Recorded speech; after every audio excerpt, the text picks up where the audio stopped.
오늘 말씀은 잠언 18장 12절에서 16절입니다. 잠언 18장 12절에서 16절입니다. 우리 한 목소리로 함께 읽겠습니다. 사람의 마음의 교만은 멸망의 선봉이요 겸손은 존귀의 길잡이니라. 사연을 듣기 전에 대답하는 자는 미련하여 욕을 당하느니라. 사람의 심령은 그의 병을 능히 이기려니와 심령이 상하면 그것을 누가 일으키겠느냐.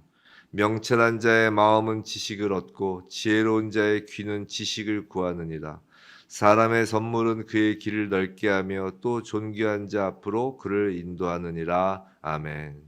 오늘 교만과 겸손의 현상이라는 제목으로 겸손의 현상이라는 제목으로 잠언 18장 12절로부터 16절 말씀을 우리가 받을 때 정말 하나님 앞에서 겸손한 자로 서며 또 하나님 앞에서의 그 겸손한 자가 이 땅에서 어떻게 드러나는지 우리의 삶을 통하여 그 겸손이 드러나게 되길 주님의 이름으로 축원합니다. 우린 십자가에 대해서 잘 알고 있습니다.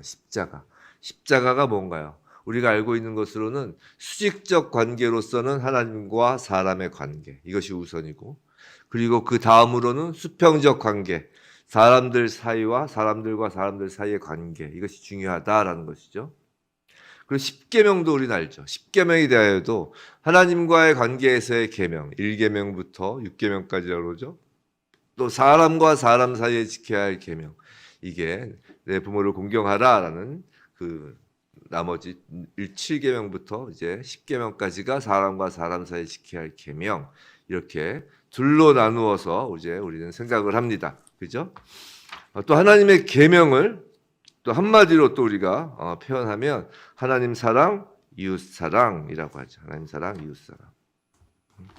그래서 둘로 나누어서 생각을 합니다. 하나님 사랑, 이웃 사랑 이렇게. 근데 이렇게 둘로 분리되는 것이 반드시 분리되어야 하는 것은 아닙니다. 반드시 분리되어야 하는 것은 아니에요.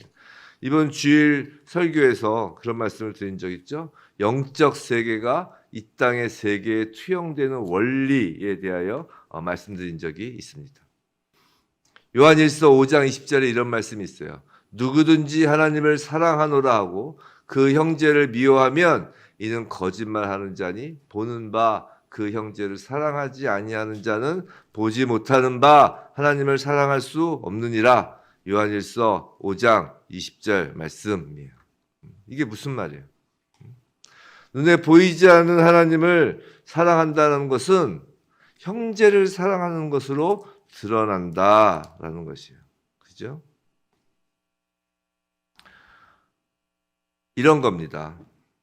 자, 눈에 보이지 않는 영적 세계는 이번 주일날 설교했어요.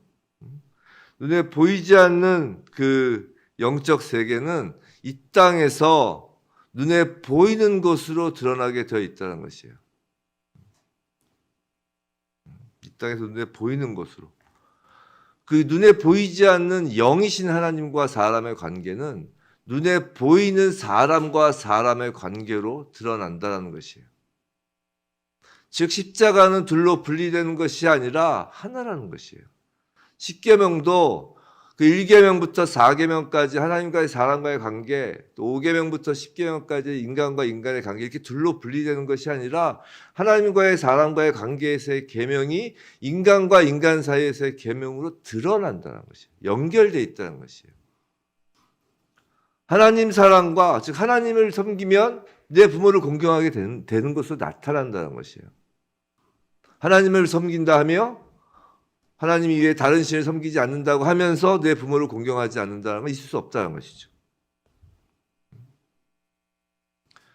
또 하나님 사랑과 이웃 사랑도 분리되는 것이 아니라 하나라는 것이에요. 그래서 하나님을 사랑한다면 그 눈에 보이지 않는 그 영적인 의미로서의 하나님 사랑, 여러분 하나님 사랑하는 게 눈에 보여요? 하나님 사랑이 어떻게 보여요? 내가 하나님을 사랑하는지를 어떻게 보이냐고요. 생각해보세요. 이건 하나님과의 나와의 영적 관계잖아요. 하나님은 적어도 영적인 분이신, 하나님은 영이시기 때문에 하나님 눈에 보이지 않으신다고요. 그 눈에 보이지 않으신 하나님과 나와의 사랑을 어떻게 여러분은 이 세상에서, 이 땅에서 보이냔 말이에요. 그 사랑이 보여져야 될 거 아니에요. 그 영적 세상이 이 땅에 투영되는 거잖아요. 그 하나님을 사랑한다고 하는 것은 눈에 보이는 이 물적 세계에서의 이웃 사랑으로 나타나게 된다는 것이에요. 그래서 그 밀양 영화 기억나세요? 밀양 영화. 밀양 보면 저는 밀양 영화가 자꾸 기독교를 잘못 설명하고 있는 영화 중에 하나라고 생각하는데, 그 아시죠? 밀양. 그 여자 주인공이 자기 딸이 이제 살인범한테 살해되죠. 그래서 이제 그 여자 주인공이 전도연이었죠. 여자 주인공이 너무 괴로워하죠. 그러다가 이제 기독교에서 이제 하나님을 믿게 됩니다. 그래서 이제 하나님을 믿게 됐으니까 그 이제 자기를 딸을 죽인 그 살인범을 찾아서 이제 용서해 주러 그 교도소에 가죠. 근데 그 안에 자기 딸을 죽였던 살인범이 너무나 평안한 모습으로 그 살해당한 그 딸의 엄마인 전도연을 보고 오히려 나는 하나님이 나를 용서했기 때문에 나는 평안합니다. 하나님 나의 죄를 다 용서해 주셨습니다. 라고 이야기를 하는 걸 듣고 전도연이 소위 말해서 울분에 차죠. 울분에 차. 마치 이 땅의 기독교인들이 하나님께 용서를 받았다는 것이 얼마나 허구이냐라는 것으로 보여주는 영화예요. 한편으로는 그렇게 회개하고 용서받았다고 하면 그건 사실 용서받은 게 아니죠. 왜냐하면 하나님 앞에서의 용서는 영적인 거예요. 영적인 거. 왜냐하면 하나님 눈이 안 보이시잖아요. 하나님의 앞에 회개하여 하나님 용서받은 것은 영적인 거라고요.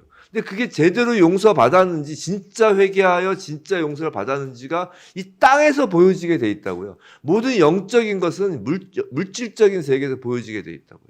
그 물질적인 세계에서 보여지는 게 뭐예요? 전도연이 왔을 때 그 살인범은 전도연한테 정말 진심으로 용서를 구하고 잘못했다고 눈물을 흘리는 것으로 나타나는 거라고요. 이게 분리되는 게 아니라고요. 근데 그 영화에서 그 살인범은 완전히 다른 영적 세계 따로 물질적 세계 따로 했던 것이죠. 영적 세계에서 용서받았으니까 난 물질적인 세계에서 더 이상 사과할 게 없다는 거 아니에요. 그 영적 세계에서도 회개도 안 했고 용서받지도 않았다는 거라고요. 그건. 마찬가지로 하나님을 사랑한다는 것은 곧 이웃 사랑하는 것과 바로 연결해, 바로 그게 그거라고요. 분리될 수 없는 거라고요. 하나님을 사랑한다고 하면서 이웃을 사랑하지 않으면 하나님을 사랑한다는 것은 거짓이다라는 것이에요. 오늘 본문 12절, 왜 이 말씀으로 시작을 하냐면 오늘 본문 12절, 사람의 마음의 교만은 멸망의 선봉이요 겸손은 존귀의 길잡이니라 라고 합니다. 자, 성경에서 말하는 겸손, 교만, 겸손은 기본적으로 하나님과의 관계에 관한 거예요. 우리가 교만, 사람 앞에서 뻐기고 겸손, 사람 앞에서 허리를 숙이는 게 성경에서 말하는 교만과 겸손이 아니라고요. 하나님과의 관계에 관한 거예요. 교만이란 하나님께서 왕 되시는 것, 하나님께서 주인 되시는 것을 부인하고 인간 자신, 내가 왕이 되고 주인이 되려는 것이 교만이에요. 잘 아시죠? 또 겸손은 반대죠. 겸손은 하나님께서 전적 주권자이시고 하나님이 통치자이심을 완전히 100% 인정하는 마음이라고요. 그래서 겸손한 자는 하나님과 이어지는 것이에요. 그렇기 때문에 교만과 겸손은 영적인 거예요. 눈에 안 보여요. 아무리 세상에서 으스대고 뻐기는 사람인 것처럼 보여도, 잘난 척하는 사람인 것 같이 보여도 하나님과의 관계에서 겸손한 자가 있을 수가 있고, 세상에서 아무리 굽신굽신하고 아주 얌전하고 겸손해 보이는 사람도 하나님과의 관계에서 교만해 보일 수 있다고요. 이게 영적인 거예요. 영적인 거. 겸손한 자는 하나님과의 관계가 이어진 자입니다. 교만한 자는 자신이 왕의 자리에 앉으려는 자이기에 하나님과의 관계가 끊어진 사람이에요. 겸손한 자는 하나님과의 관계가 이어진 자이기 때문에 하나님 나라의 원리로 이 땅에서 살아가게 되어 있어요. 이어져 있기 때문에.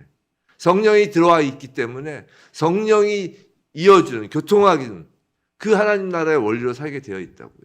교만한 자는 그것이 아니라 하나님 나라의 원리가 아니라 사탄의 원리로 살게 돼 있다고요.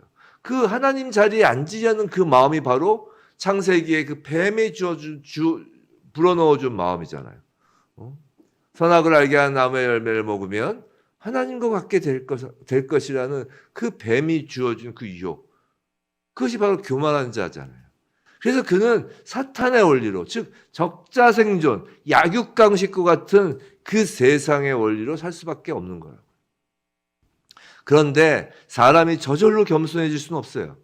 왜냐하면 모든 사람은 그 아담적인 죄, 즉 하나님이 되려고 선악과를 먹은 자로 태어났기 때문이에요. 모든 사람은 그래서 원래 교만한 자인 거예요. 이 교만한 자는 아담을 유혹한 사탄의 원리로 사는 자라고 했어요. 하지만 예수 그리스도의 십자가 대속 사건을 믿음으로 그 십자가 은혜 앞에 엎드리게 되고 십자가 앞에서 겸손한 자로 거듭나며 그제야 하나님을 통치자 주권자로 인정하는 것이라고요. 그 십자가 사랑 앞에서 겸손할 수밖에 없는 것이 믿는 자예요. 안 믿는 자는 십자가를 조롱하는 자예요. 그때부터 십자가를 통하여 예수 그리스도를 믿어 하나님을 통치자 주권자로 인정하는 그때부터 하나님 나라의 원리로 사는 자가 되는 것이에요. 잠언은 하나님의 교훈, 하나님의 말씀 가운데 매우 실제적인 것을 모아놓은 말이에요. 이 땅에서의 삶에 대한 교훈을 모아놓은 말이라고요.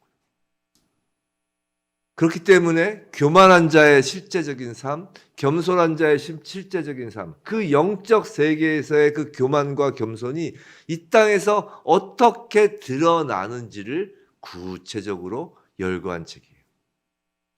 그래서 오늘 교만한 자와 겸손한 자의 특징을 한번 오늘 말씀 가운데 살펴보려고 해요. 13절, 사연을 듣기 전에 대답하는 자는 미련하여 욕을 당하느니라. 자, 교만한 자는 남의 말에 귀를 기울이지 않아요. 자기가 왕이 되려고 하는 자는 남의 말에 귀를 기울이지 않습니다.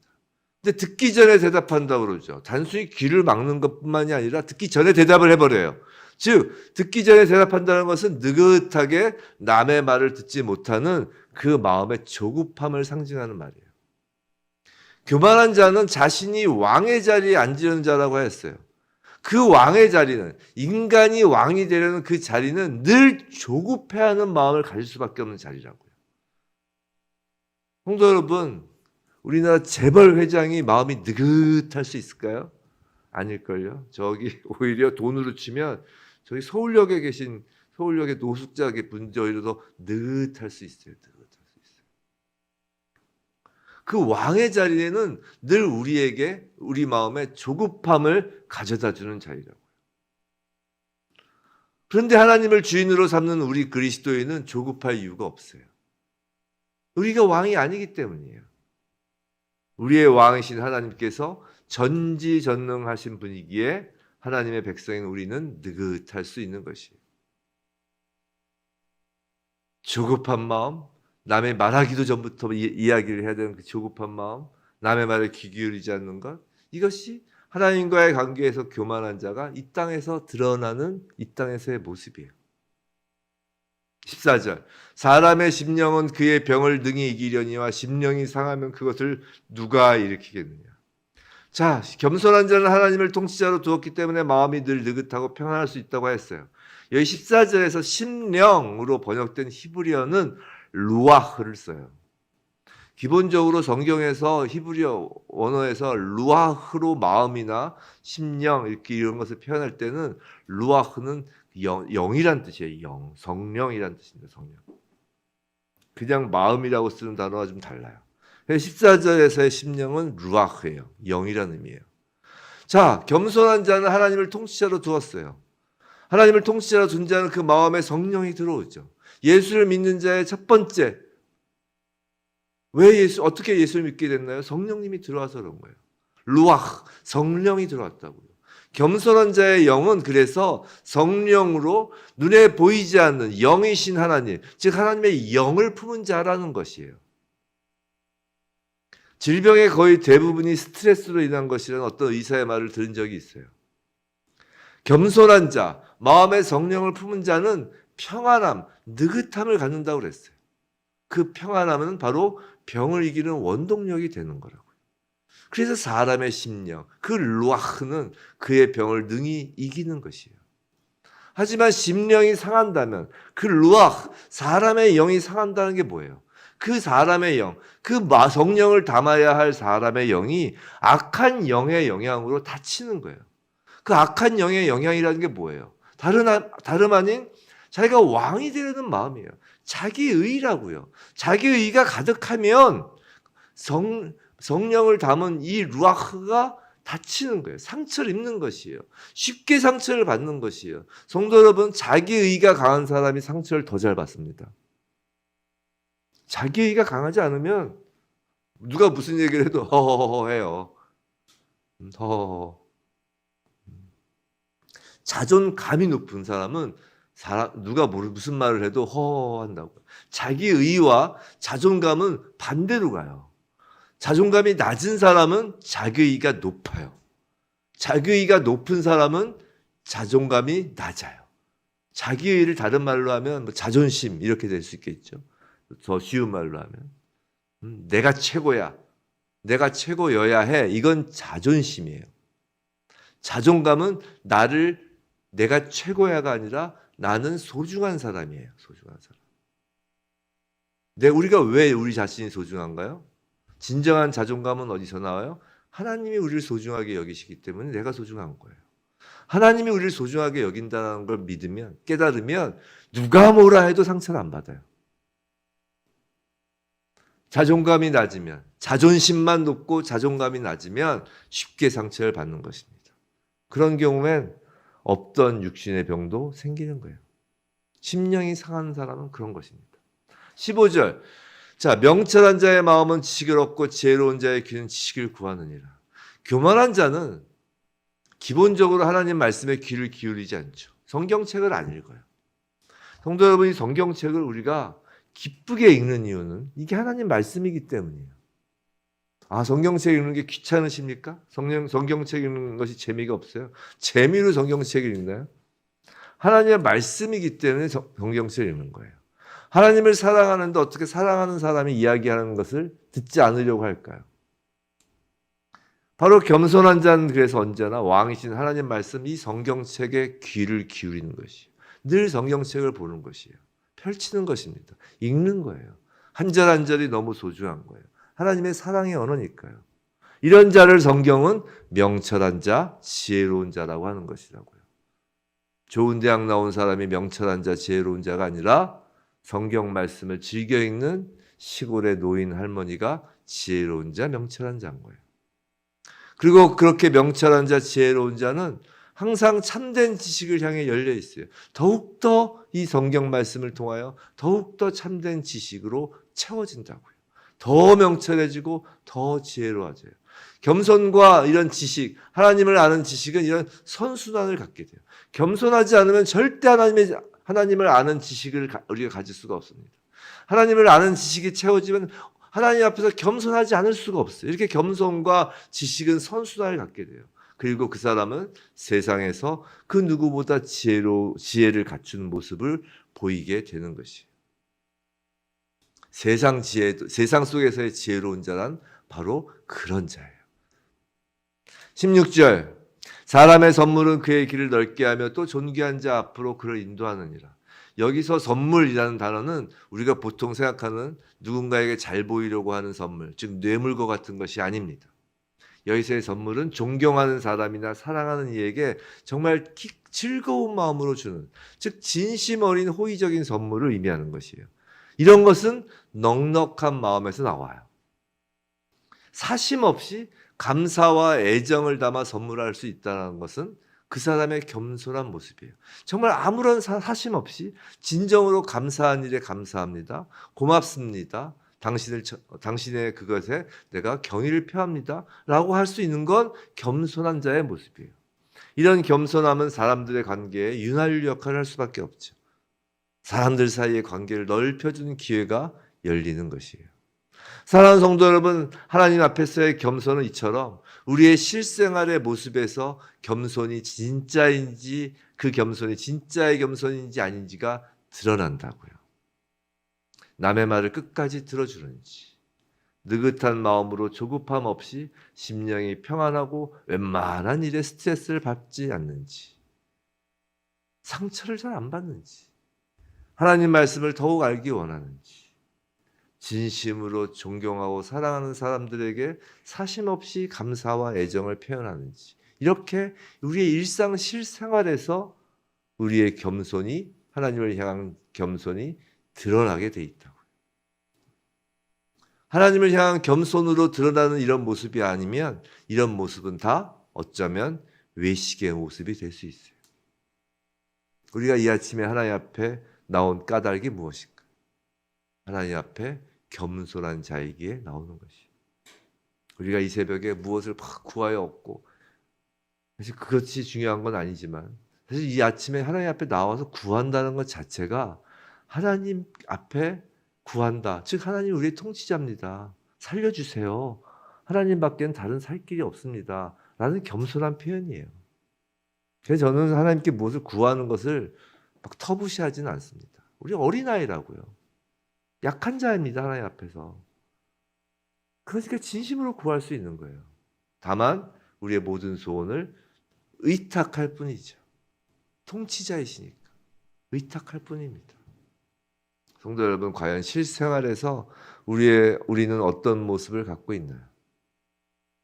아마 우리 스스로 생각하기에도 하나님과의 관계에서의 나의 겸손이 좀 부족하다라고 느끼실 것입니다. 왜냐하면 우린 누구나 태어날 때부터 아담적 그 죄, 그 교만의 부분을 여전히 조금씩 갖고 있기 때문이에요. 우리가 예수를 믿었다고 하여도 여전히 아직 그 죄의 그 잔여물이 남아있기 때문이에요. 죄인이라는 얘기가 아니라 의인 되었긴 하지만 여전히 의인의 발에도 더러움이 묻어 있는 것입니다. 그래서 부족하게 느껴져요. 하지만 포기하거나 낙심하지 마시기 바랍니다. 왜냐하면 저와 여러분은 예수 그리스도를 믿기 때문이에요. 특히 이 아침에 예배드리신 분들은 정말 예수를 믿는 분들이에요. 아니면 이 아침에 이렇게 나오실 이유가 없어요. 우리의 왕이신 주님께서 날마다 우리 마음 중 교만한 부분을 날마다 십자가 보혈로 씻으십니다. 때때로 우리 삶 속에서 교만할 수밖에 없는 여러 상황을 배치하시기도 해요. 교만할 수 없는, 예수께서 우리의 삶을 어떻게 운영하시냐면 우리가 교만해져서는 안 되는 상황들을 배치하세요. 우린 늘 교만할 수밖에 없는데 그 교만마저도 치워주시라고 여러 상황을 배치하십니다. 그렇게 주님의 일을 이뤄나가시기도 해요. 그것이 무슨 말이냐면 그것이 어떤 경우에는 사업 실패로 나타날 수도 있어요. 어떤 경우에는 실직이라는 일로 나타날 수도 있어요. 어떤 경우에는 질병이라는 일로 나타날 수도 있어요. 그렇게 고난으로 우리의 삶을 겸손의 자리로 내려오게 할 수도 있다라고요. 그렇다고 사업 실패, 실직, 질병을 하나님께서 직접 주신다는 이야기는 아니에요. 모든 질병, 그런 것은 기본적으로 죄의 증상이죠. 하지만 하나님이 그것을 오히려 하나님의 자녀들이 겸손할 수 있는 자리로 내려가는데 도구로 사용하신다고요. 그래서 고난이 유익인 거예요. 우리에게는, 성도에게는. 세상 사람들에겐 고난이 그저 싫은 거고 그저 나쁜 거지만 성도에게 고난이 유익인 것은 하나님 손에 그 고난도 붙잡혀서 성도의 겸손, 성도와 하나님과의 관계를 올바로 정립시키는 데 사용되기 때문이라고요. 내 힘으로 할 수 없다는 것을 고백하는 자리에 우리를 두시는 거예요. 그것이 바로 광야잖아요. 그래서 하나님을 의지할 수밖에 없도록 하시잖아요. 모세를 생각해 보세요. 40살 때는 세상 지위가 높았어요. 왕자였어요. 애굽에. 청년으로 힘이 있었어요. 그래서 사람을 때려 죽였다고요. 그 때려 죽이는 거, 애굽의 병사를 때려 죽이는 것을 모세가 자기를 위해서 그랬나요? 아니에요. 하나님 나라의 일을 위하여 한다고 때려 죽였다고요. 이스라엘 백성을 위하여 한다고 때려 죽인 거라고요. 하지만 그건 자기의였던 거예요. 자기 힘으로 할 수 있다고 했기 때문이에요. 그렇게 자기 의로 살던 때는 하나님께서 모세를 사용하지 않으세요. 그리고 도망자의 신세로 40년 동안 광야에 있게 하시죠. 40년 동안 양을 칩니다. 나이가 80이 되어서야 하나님이 나타나셨을 때 저는 입이 둔하여 아무것도 못합니다. 저는 말할 줄도 몰라요.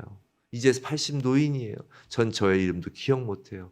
라고 자기 힘으로 아무것도 할 수 없다고 할 때에 하나님은 모세를 사용하십니다.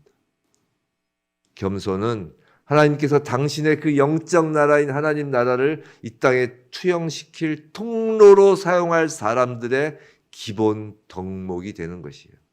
오늘 12절에 뭐라고요? 겸손은 존귀의 길잡이니라라고 합니다. 겸손이야말로 하나님 나라의 그 존귀로 가는 통로 길잡이가 되는 것이에요. 부디 하나님과의 관계에서 내 힘으로 할 수 있는 것이 아무것도 없음을 고백하며 겸손함으로 이 땅에서 하나님 나라가 실현되는 통로로 쓰임받는 저와 여러분 모두이길 주님의 이름으로 축원합니다.